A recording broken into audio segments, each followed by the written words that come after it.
An appointment with the Queensferry Burryman.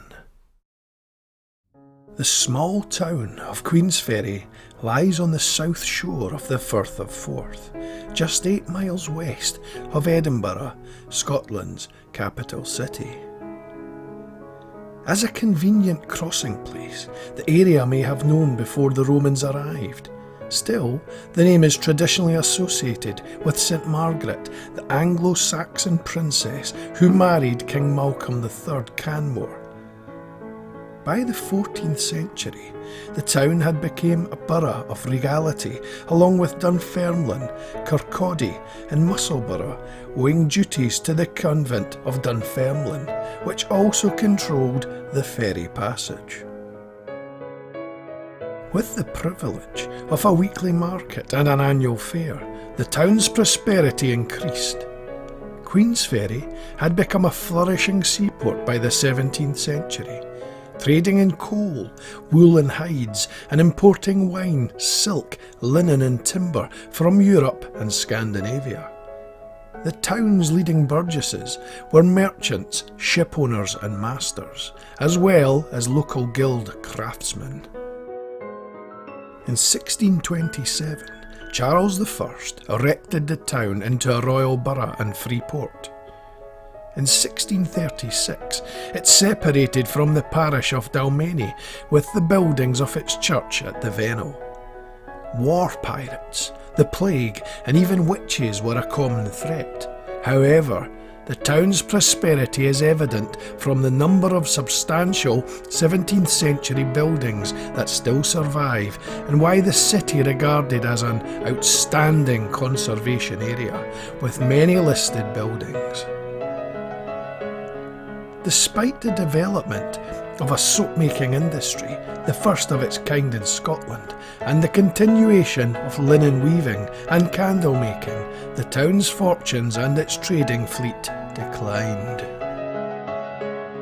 The fishing industry and a distillery brought some employment, but in 1866 the industrial age truly arrived when workers completed the railway branch line from Ratho to Queensferry. In 1883, the construction of the Forth Bridge and the demands of its 3,000 workers brought renewed prosperity. The bridge workers, well served by the town's hostelries like the Haws Inn, made famous by the works of Sir Walter Scott and Robert Louis Stevenson's Kidnapped. With the First World War came the naval base at Rosyth in Fife and Port Edgar, just west of the town. The Royal Navy, the training ship Caledonia, had played an essential role in the town since the 1850s. However, servicing the needs of the destroyer base provided renewed commercial prosperity. The road bridge opened by the Queen in 1964 ended the traditional ferry passage. Today, the town and ancient royal borough of Queensferry is a thriving community, offering a unique glimpse of times gone by and the prospect of 2 of the world's engineering masterpieces. Queensferry is a town with a rich and fascinating history. Today, we shall hear of its traditions, its legacy, and above all, its ghosts.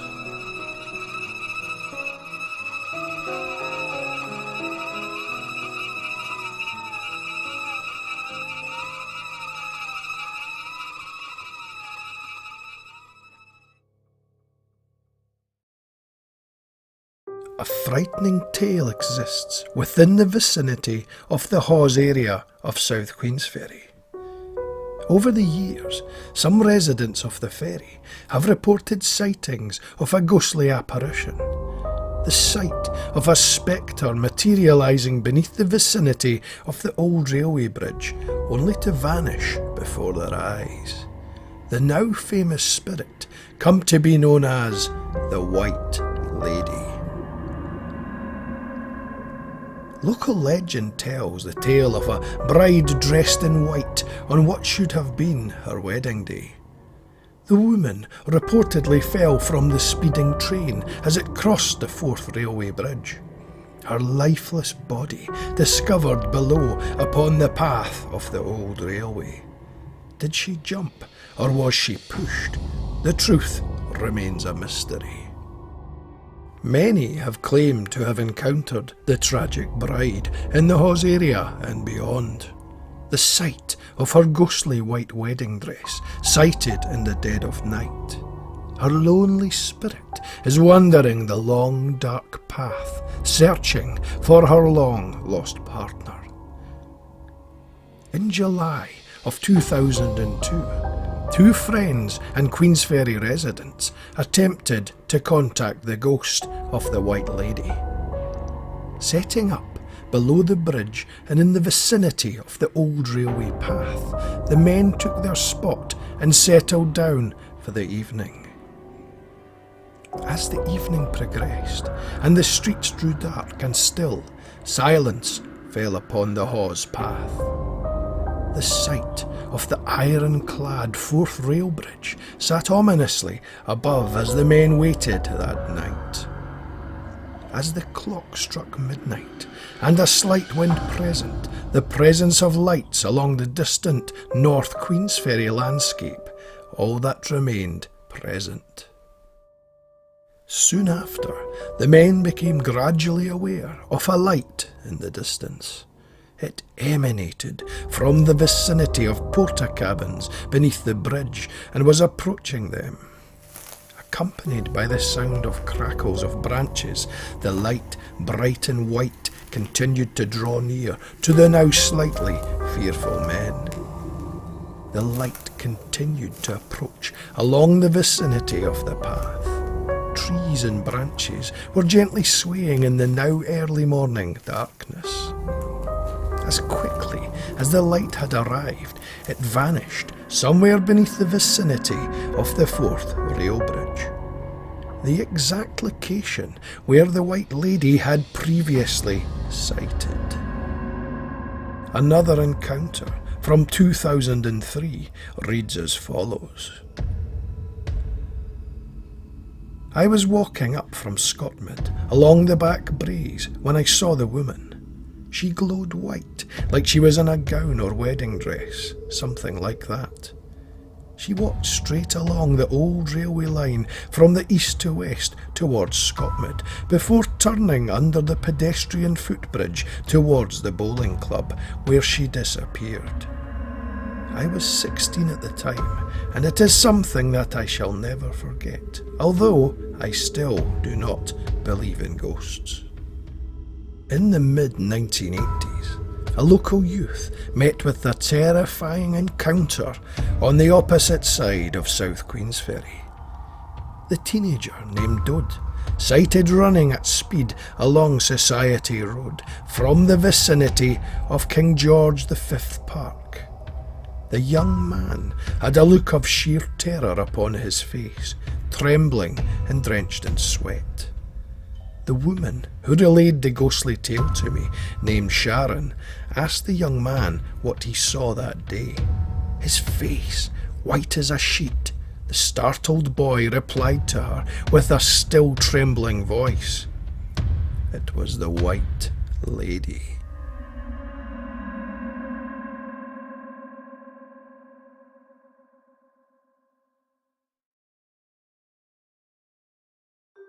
Formerly known as the new Hawes Inn, this is a B-listed building with several additions and alterations over the years.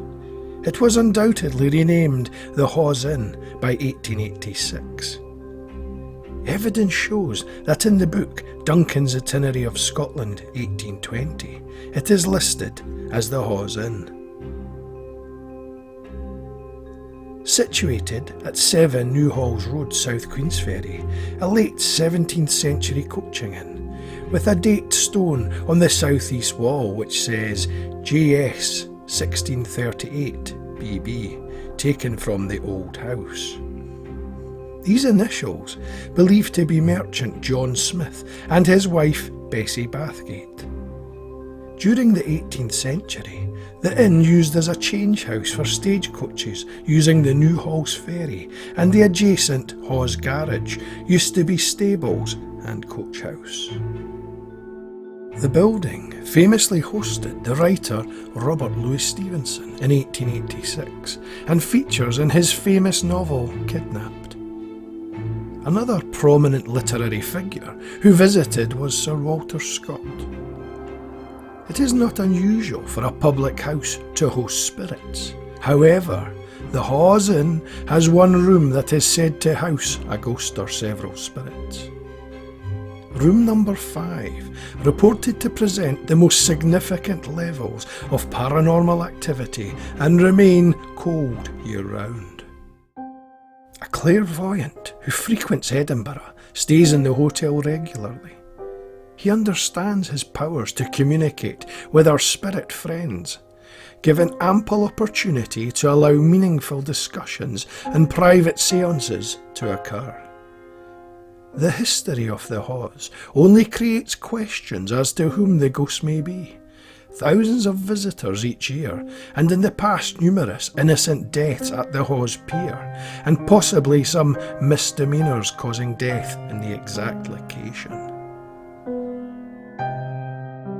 The Haws has one room that houses a ghost whose breathing heard by patrons throughout the night. The same room is challenging to heat up, and it is as if something is preventing this from happening. Temperature is an almighty giveaway for the presence of a spirit. It's like having sinister camouflage and detection of a ghost when you feel suddenly and eerily chilled on a warm evening. Probably happens to more than people realise. Do you ever switch the heating on during mild days? I visited the Haws Inn during the spring months leading to the summer of 2021. The location features a charm and ambience all of its own. Helpful staff relayed tales of a spectral maid over 6 foot tall, said to walk the corridors and rooms of the building. Believed that she may have served before the location served as a hostelry and a private residence many years ago. In 2020, a staff member managed to capture the bizarre sight of a door opening by itself. There was no wind present on the day, and the staff member sat alone due to the establishment closed due to lockdown. Although unable to visit the legendary haunted room, the main bar features report of paranormal activity. Glasses being moved and banging in both the day and dead of night. There is indeed enough atmosphere to welcome the avid ghost hunter or those interested in Queensferry history or things that go bump in the night. The Haws Inn stands as an excellent place to visit, boasting an impressive menu and a warm welcome to all who attend. I shall certainly make a point to return one day.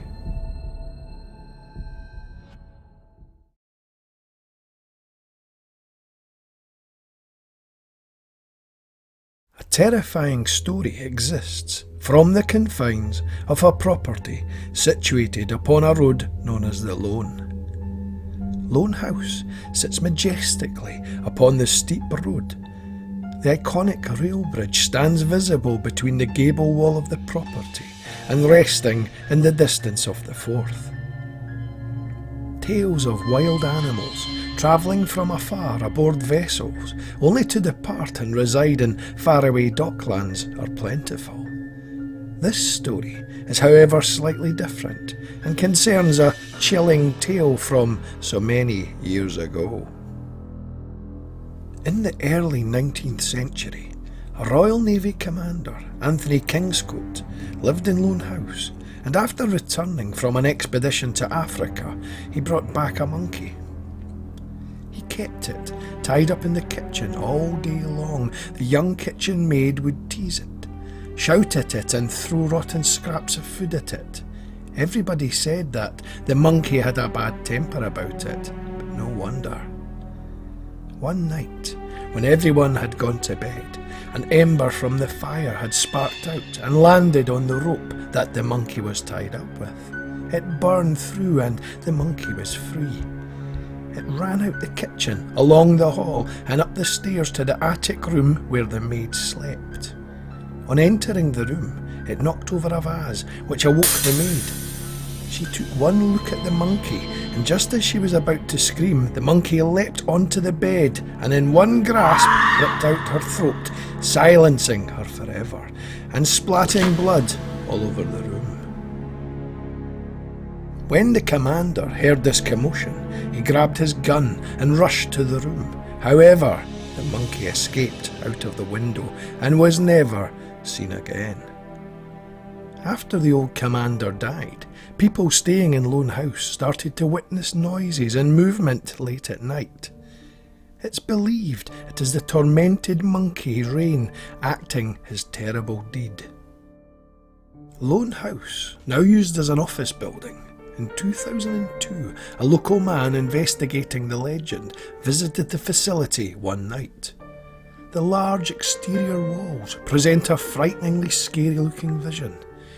Beautiful in the daylight, very dapper, but the attic has no windows, which display an ominous presentation. The man approached the owner and inquired as to his knowledge of the story. The proprietor, with a laugh, did indeed. He allowed the inquisitive man access to the loft and location of the macabre tale. Upon entering, materials belonging to the company greeted him. Populating the dark expanse, situated in the adjacent end of the attic, amongst boxes and dark pallets, sat what appeared to be a cage. The old and rusted object sat at the height of possibly 6 foot and ominously backed up against the attic wall. As the man approached through the darkness of the substantial dark loft, he reached for his camera to take some photos. The attic sat silent and only the sounds of distant seagulls present. He located his camera and gazed through the viewer to take a picture of the cage. As the camera focused upon the dark rusted object, the man swears that he noticed movement from within the darkness of the box. In a slight panic to capture the dark motion, he scrambled for the switch on the device. The movement still slowly visible from within and approaching the front wire of the cage.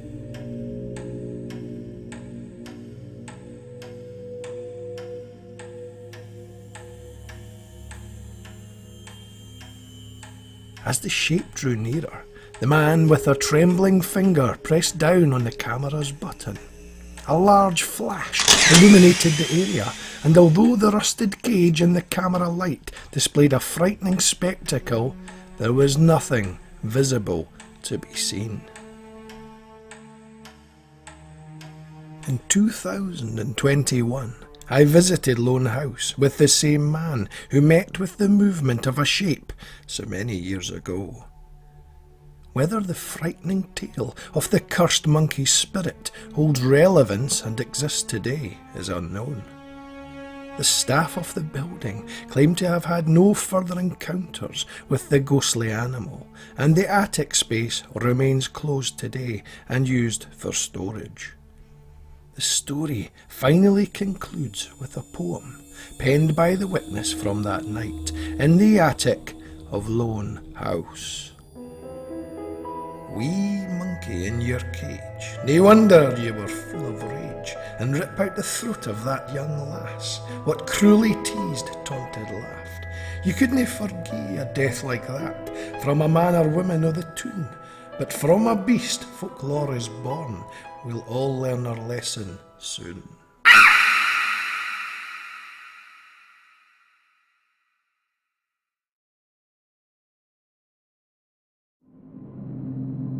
During the period of the 16th and 17th century, allegations of witchcraft abounded throughout Scotland. James VI's visit to Denmark in 1589, where witch hunts were already familiar, may have encouraged an interest in the study of witchcraft, and he came to see the storms he encountered on his voyage as the result of magic. After his return to Scotland, he attended the North Berwick witch trials, the first significant persecution of witches in Scotland under the 1563 Act, and the first known to involve the diabolic pact successfully. Queensferry also has its tales of witchcraft. Michael McBride is the author of the 2002 book Ghosts and the Darker Past. The book covers many tales of Queensferry and its past. Here he shall recall stories of its witches.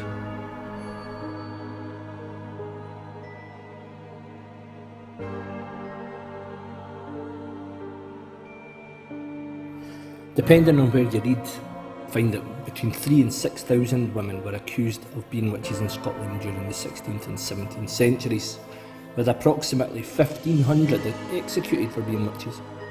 75% of the accused were women. Most of them, the 1,500 that were executed, ended up being strangled and then burned. The Witchcraft Act of 1563 was introduced to underpin the biblical laws, and it saw that the practice of witchcraft and consulting with witches becoming a capital crime. Now imagine talking with a local lady of the town and then she is accused. You've been seen in consultation with her, so you're deemed to be a witch too, just through association. Now, one such event that we're aware of took place in Queensferry. The first talk of witchcraft in the town took place in 1615, where Lawrence Allen accused Catherine Hill. There's a mention of it in the Privy Records held by the Central Privy Council of Scotland for that year, but it wasn't until 1643 and 1644 that the majority of witch trials took place in the town. Strangely, or maybe not strangely, a newly introduced minister had arrived in the parish only 2 years prior to that, and his name was Ephraim Melville. One story particularly draws attention, and that's regard to the Young family. Now, John Young had already seen his mother, his aunt and his sister burnt for being witches. That would likely have taken place up at the Ferry Muir at the top of the town, which now hosts Tesco's and Burger King. They'd been named by others for dabbling in dark magic, or worse. Accusations ranged from casting a spell on a laden ship of corn so that it may founder. But in the case of John Young's daughter, Margaret, the accusation that had been made was that she had met with the devil himself at the Swinesburn, which is just outside of the town. Now, on this occurrence, Margaret was given a reprieve. Instead of strangulation or burning, she was actually banished from the kingdom on the condition that she never did return, and if she did, she would be held guilty of witchcraft and dealt with being a witch. Talk of the devil being around the town would have spread a whole load of fear. Mass executions as a result of this, surely that isn't any kind of resolution. Queensferry's past has obviously been dark at times, and this is no myth. The Privy Council records can be shown where there were accusations and persecution took place. Are the monsters that haunt us the ghosts of these witches? The presence of the devil himself in the town? Or is it the evil that was created by fear from the strong religious beliefs of the townsfolk and led by a fearless minister whose own perception of right and wrong was clouded and shrouded? Did you hear about the lassie banished from the tomb? Her mother was unnatural born, torn from the womb. Her aunt and sister both, they were burned at the stake. A witch, the village cried out, another life will take. That's all before the bridges towering above. They're red and silver grey that we all now know and love. All before we realised that these things were not to fear. And it was one Ephraim Melville, the real villain, it's clear. Afraid of change, of unfamiliar and different lifestyles too. It's easier to keep out of sight, to banish or remove. It's easier for the township to believe a holy man than a child whose crime was to be a witch, or at least to be named as one. A banished girl, a frightened lass, imagine she returned to see 3 giant tombstones, 3 benches and shield urns. Change is all around us. If it wasn't for witch trials then, would we all still be living in fear of the things we didn't ken?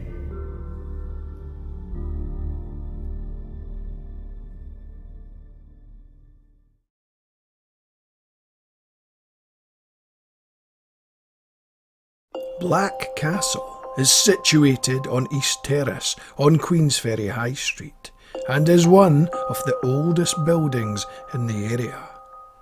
Despite its unusual name, the building does not resemble a castle.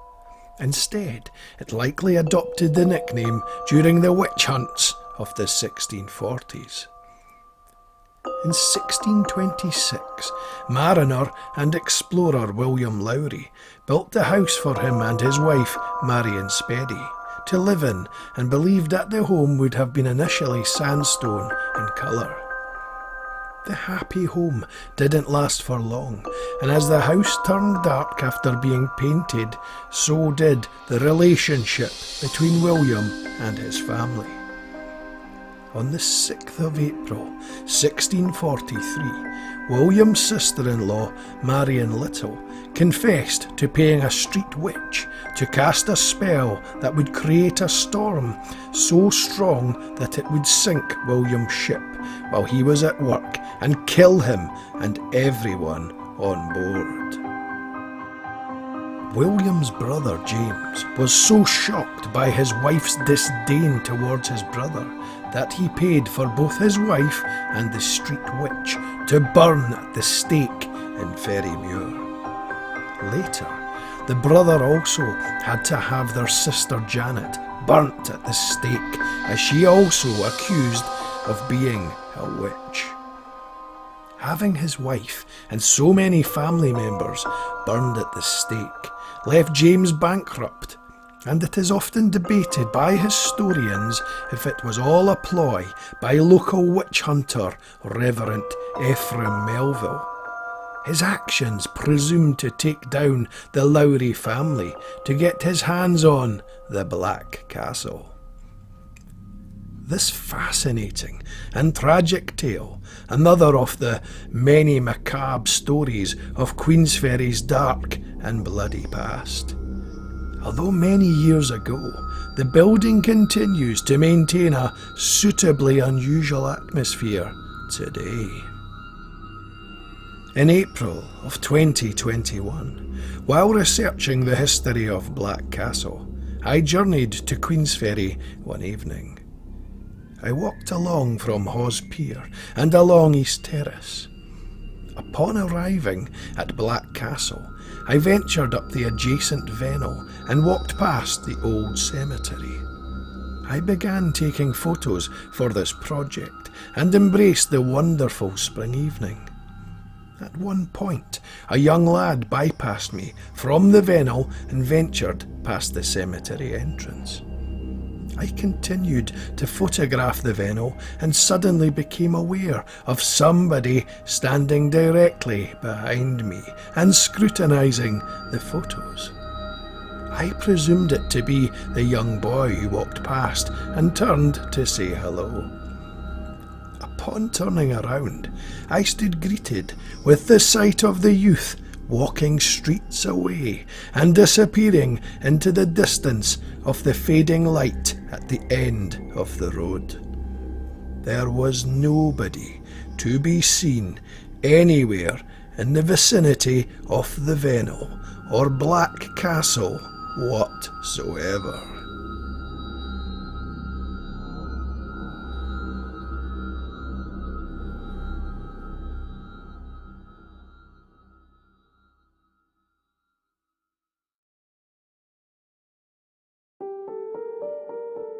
Alistair MacDonald lived within close proximity to Dalmeny Station in South Queensferry. He worked as an engineer on the Forth Bridge.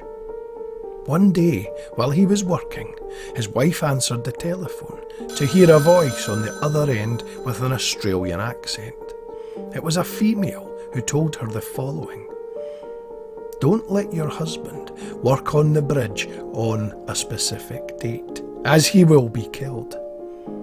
I had a vivid dream that this is the case, so please ensure you stop him from working that day. Mrs. MacDonald was shocked by this phone call and unsure whether or not to tell her husband about this awful telephone call. We are unsure whether Mrs. MacDonald spoke to her husband about the call and he dismissed it offhand, or if she herself decided to keep it to herself. However, as the date approached, you can only imagine the thoughts that must have passed through Mrs. MacDonald's mind. Alistair MacDonald went to work as usual onto the bridge that day. He was killed by a train, entangled on a hook protruding from the vehicle. Who was the lady who had this vision? What happened to Mrs. MacDonald? We do not know, but as we keep insisting, something remains. However, in this instance, something preordained should have been believed.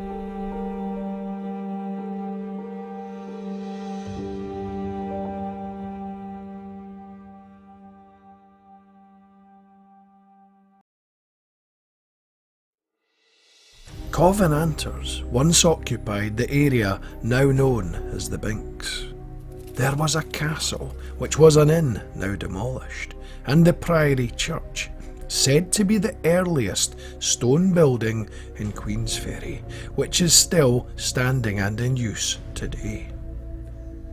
On one occasion in 1680, one of the Covenanters, Henry Hall, was murdered, stabbed through the heart as he descended the stairway from the castle. His blood dripped on the stairs, and regardless of how often occupants washed the stairs, the bloodstain would remain. Legend tells of a ghostly figure sighted within the grounds. Reported sightings of the ghost recorded up to when the gasworks stood in the 1940s to 1960s. The chilling account relayed by an old lady of the ferry. She had lived there all of her years and knew the tale from when she was very young. The fact that she knew that sightings had taken place in the area, which also occupies the Priory Church, is intriguing. To residents of the area, the story is well known. In the early 2000s, after the story featured on a local radio station, it would become apparent that many listeners also knew the ghostly tale of the Covenanters.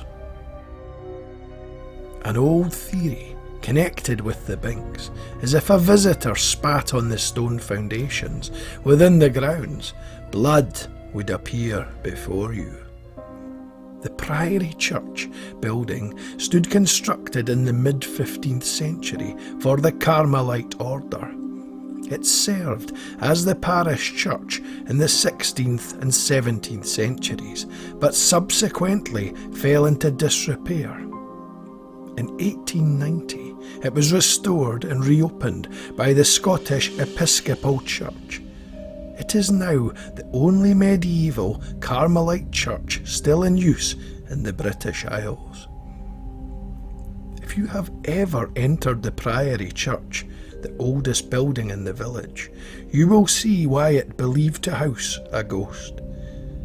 It is such an impressive building, carrying with it the trademark qualities that only a structure can bring throughout the ages.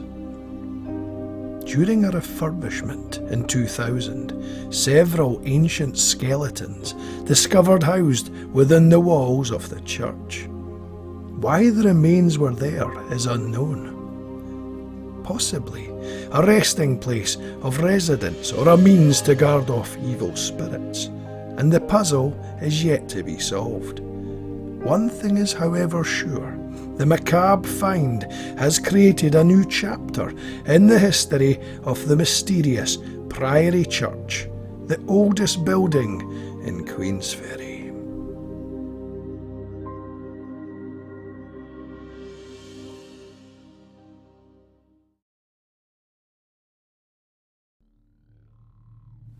The Cloaked Lady of Lover's Lane, another story from a South Queensferry resident, and judging by his remarks, something he is never likely to forget. While walking from the Hewlett-Packard Social Club, now Agilent Technologies, in 1979, I saw a figure standing halfway between where the last houses of Athling Grove stand and the HP boundary. The figure looked like an older woman in a long coat. She was standing in the middle of the path, looking north as I walked towards her. As I looked away, momentarily, then looked again along the path, she was gone. There was no way that the woman could have left the path in the time that had passed. So I took a look around the place where she had been, searching the undergrowth and hedgerow in the wooded areas, both sides of the path, thinking that the old woman must have fallen down. I was unable to find anything. There was no explanation, nothing.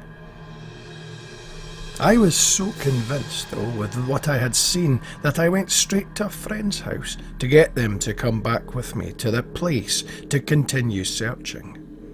On reflection now, there was a feeling that she wasn't really there, almost like I imagined the whole thing, but I didn't. I don't have a possible history for this. The area in the past would have been farmland. A lady looking north from there could have been waiting for someone to return from the harbour, or looking for cattle or sheep across the fields. The reason that this incident rings true with me is partly because of the location. I lived in Somerville Gardens from 1975 onwards, and as a very young child I still remember the tales that other children warned me of at primary school. One of these was the white or red hand. The myth was that if you didn't return straight home from school with other children, the mysterious hand would get you. Terrifying for a 4 or 5-year-old boy to be told, but nevertheless, in my head, it was on the path adjacent to the last row of houses in Athling Grove that this was believed to happen. This phantom hand forced me to try to keep up with my big sister and her friends as we lived in the second last house to the south side of the ferry.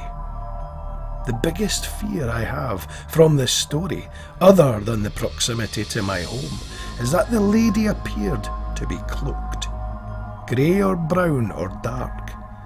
This leads us to believe that it is a dark spirit, and anyone who knows anything about a dark spirit will know that if you are seen by or look into the face of a dark spirit, something bad will happen to you. I walk this way to work each day now, and I have not felt the same presence I felt as a young boy.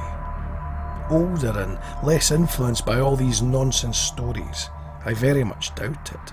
Would I be writing this book if I was not still affected by them? Possibly the area has changed too much for our spirit.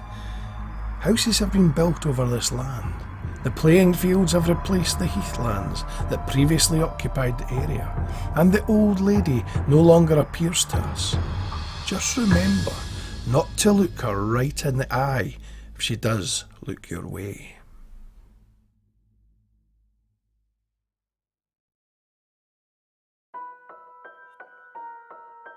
The Burry Man, or Burry Man, is the central figure in an annual ceremony or ritual. The Burry Man's Parade that takes place in South Queensferry area of Edinburgh on the south bank of the Firth of Forth in Scotland on the second Friday of August.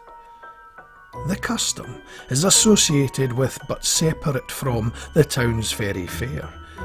On the Friday morning of the fair, a local man is covered from head to ankles in burrs, the sticky flower heads or seed heads of 2 species of burdock.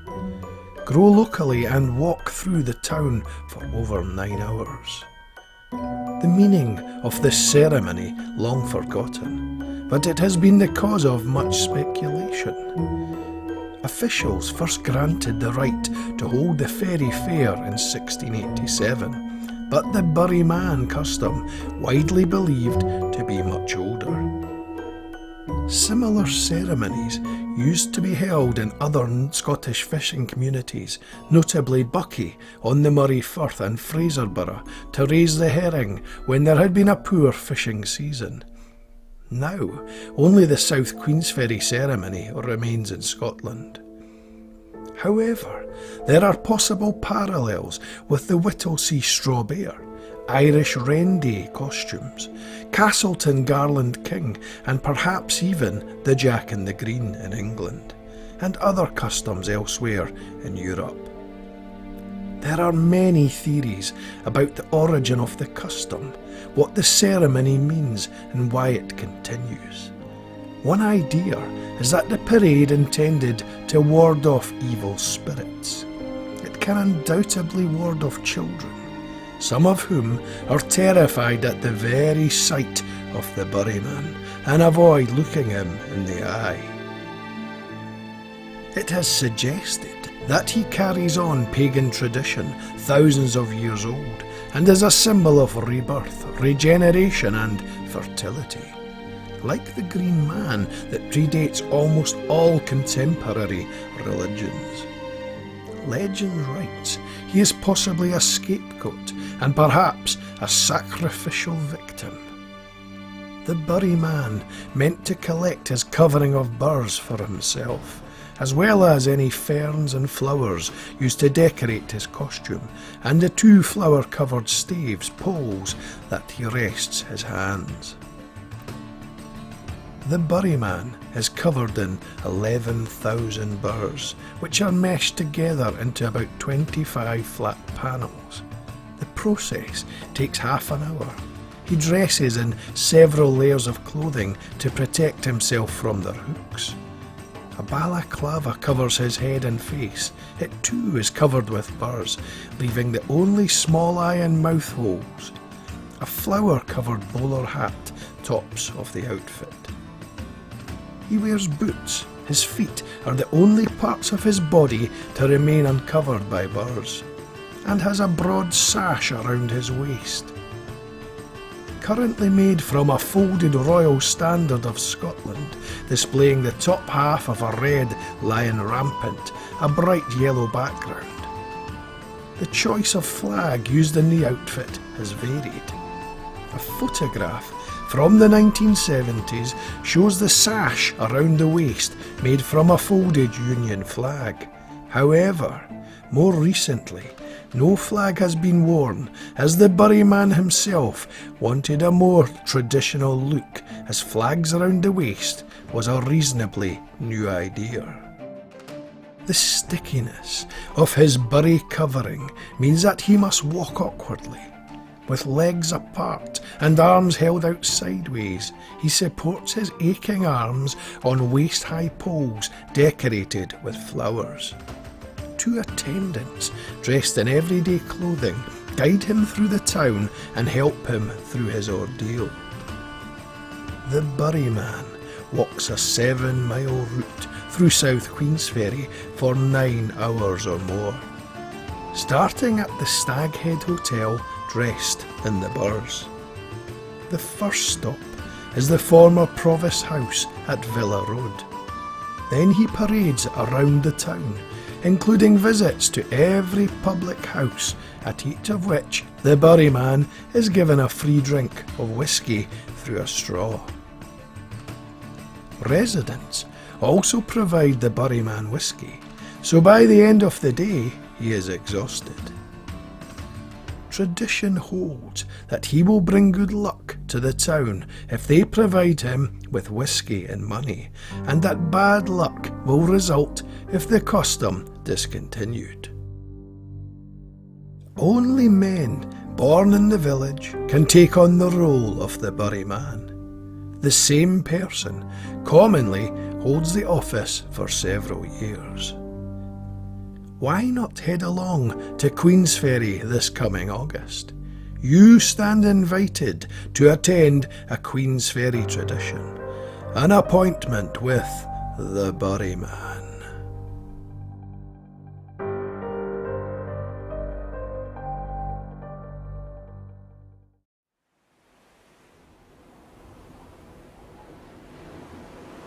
The White Lady calls upon you across the shore of Old Hawes Pier. To the Vennel of Black Castle, East Terrace ghosts stand near. To the cursed monkey's attic, the Binks and Priory land, dare you look into the eyes of the fairy Burryman.